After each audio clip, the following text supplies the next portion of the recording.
Il y a du soleil de fou aujourd'hui.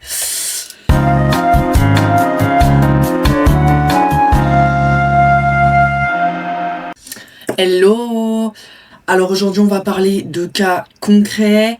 C'est vrai que c'est intéressant, je trouve, au vu de mon ancien taf et de tous les mecs que j'ai côtoyés, de donner des cas concrets, des exemples concrets, et comme ça c'est un peu plus clair dans nos têtes. Alors aujourd'hui, quels vont être les cas concrets?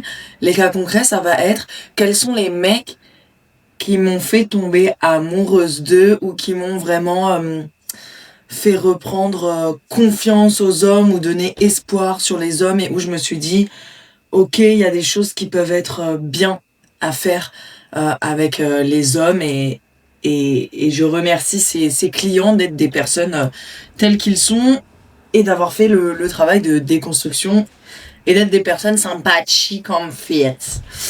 Alors, un client que j'ai en tête, c'est... Bon, en vrai, il y en a pas mal qui sont comme ça, mais c'est ceux qui vont vraiment s'assurer... Ouais, en vrai, la majorité de mes clients, ils sont comme ça, mais parce que le taf veut ça.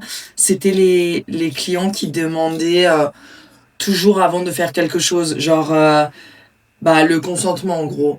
Genre, est-ce que je peux t'embrasser? Est-ce que je peux te toucher ici? Est-ce que je peux faire ça? Est-ce que t'es ok pour ça? Parce que c'est archi important de montrer à la personne qui a en face de toi que, en fait, sa parole compte, son corps compte, que ça soit dans le cadre d'une prestation payée ou alors que tu sois en couple avec 10 ans avec ta meuf, c'est pas, la personne t'appartient pas, et en fait, plus tu vas lui montrer du respect, plus tu auras un effet miroir où la personne va se sentir en confiance et donc va se sentir ok de faire des choses avec toi, de s'ouvrir, etc. Donc il y avait ce truc-là, c'est cette espèce de consentement miroir qui est vraiment... qui décuple en fait le plaisir, j'ai envie de dire, parce que ça amène en plus un petit côté genre... sexy, tu vois, genre... et en plus, si t'es... Il y a des oiseaux qui viennent, là, ça m'énerve. Si t'es un peu dans le dirty talk, c'est tout, tu peux grave combler ça avec du dirty talk, genre...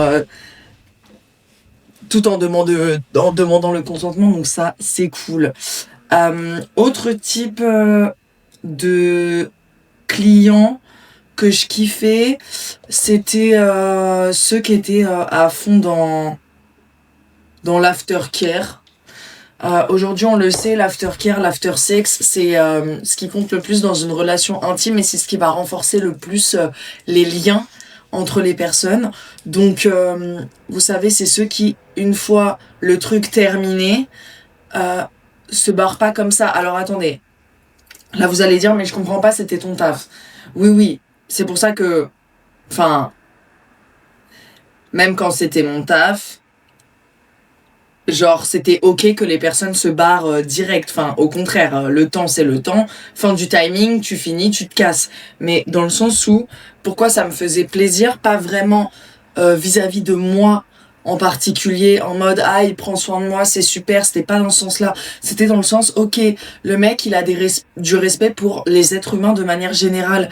Parce que c'est pas parce que il a payé la presta et que il avait le droit de se barrer ou de pas me calculer, et c'était complètement ok, moi j'allais pas en souffrir, mais il a suffisamment de respect pour les êtres humains pour dire bah non, là on a échangé un moment d'intimité, c'était puissant, voilà, la personne elle a fait ce que j'attendais d'elle, entre guillemets, enfin c'est-à-dire j'ai ressenti du plaisir, je vais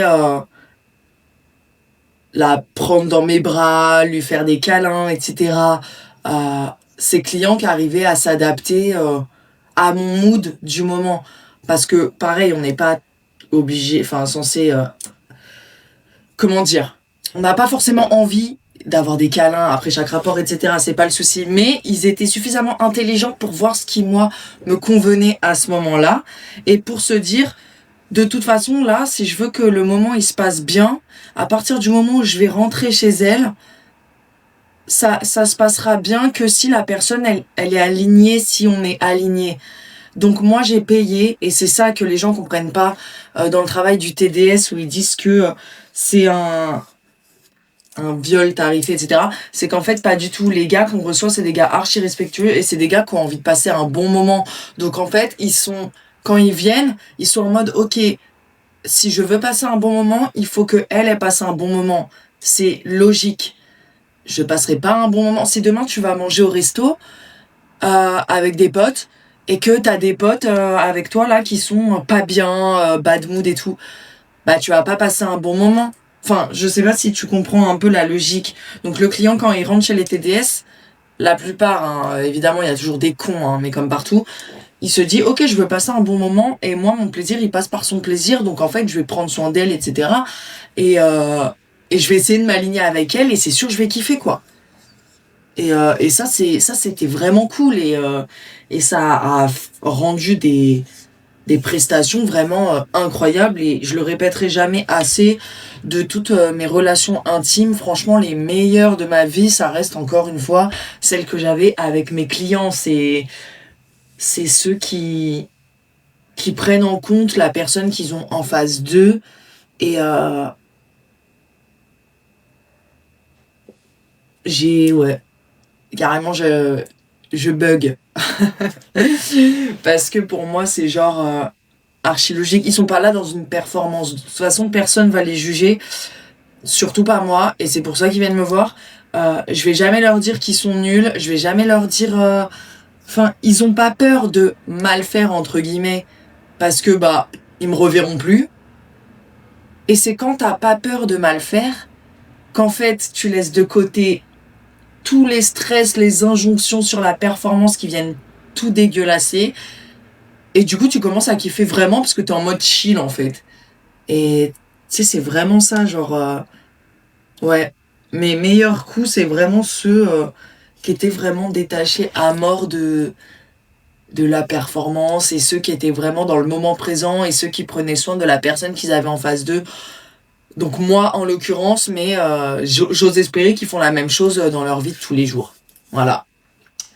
Donc les mecs, soyez présents dans les relations intimes, ne pensez pas à la performance, et prenez soin de la personne en face de vous, s'il vous plaît. La personne en face de vous n'est pas une moins que rien. Si les mecs, ils ont réussi à prendre soin d'une TDS, alors pourquoi vous savez pas le faire avec des personnes que vous payez même pas? Ok, allez, bisous.